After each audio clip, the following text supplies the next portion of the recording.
एक आदमी था। उसका एक अच्छा खासा परिवार और एक नौकरी थी। लेकिन पिछले कुछ दिनों से वह काफ़ी परेशान रहने लगा था। उसकी परेशानियों की वजह थी उसके विचार। उसे लगता था कि वह दुनिया का सबसे बदनसीब आदमी है। पूरे घर का खर्चा उसे अकेले उठाना पड़ता है। घर में सबकी जिम्मेदारी भी उसी के कंधे पर है। उसकी परेशानियां उसके चेहरे पर दिखने लगी थी।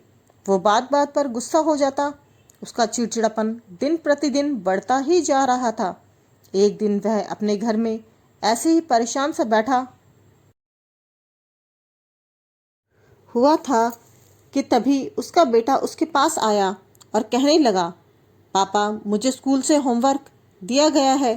क्या आप मुझे होमवर्क करने में हेल्प करेंगे? अपने बच्चे की पूरी बात सुने बिना ही वह उसके ऊपर गुस्सा हो गया और उसे काफ़ी भला बुरा सुना दिया। बच्चा वहाँ से निराश होकर चला गया। थोड़ी देर बाद उसका गुस्सा शांत हुआ।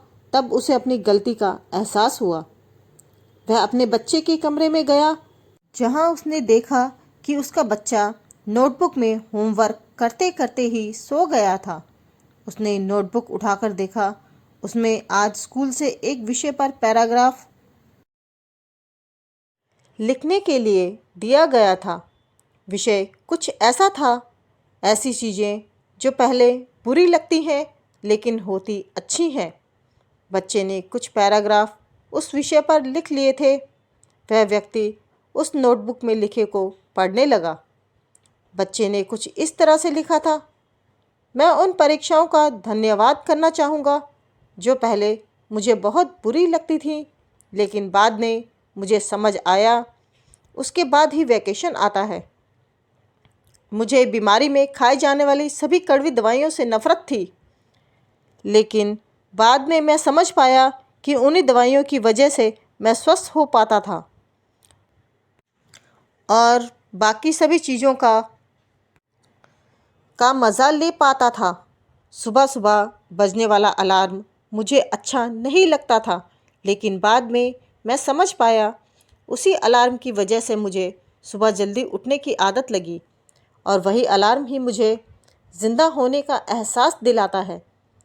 पहले मुझे मेरे पापा की डांट अच्छी नहीं लगती थी, लेकिन अब मैं समझ पाया हूँ उनकी डांट की वजह से ही मैं सही रास्ते पर बना रहता हूँ और अच्छे भविष्य की तरफ आगे बढ़ता हूँ।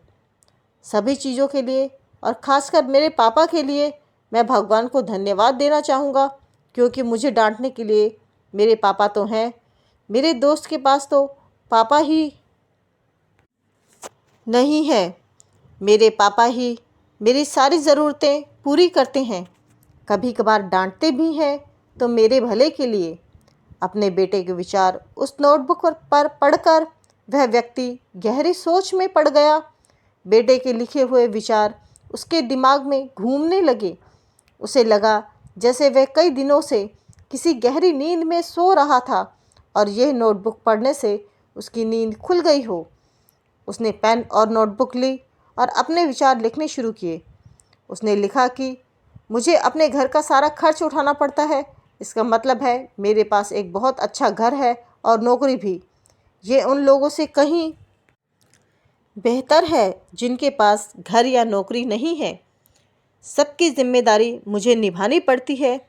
इसका मतलब है मेरे पास अपना एक परिवार है। मतलब मैं उन सभी लोगों से ज़्यादा खुश नसीब हूँ जो अकेले या अनाथ हैं। वह ऐसे ही एक के बाद एक अपनी सारी परेशानियाँ लिखता गया और साथ ही उन परेशानियों को दूसरा पहलू जो कि पूरी तरह से पॉजिटिव था। ये सब करने के बाद उसका मन और दिमाग बिल्कुल हल्का हो गया।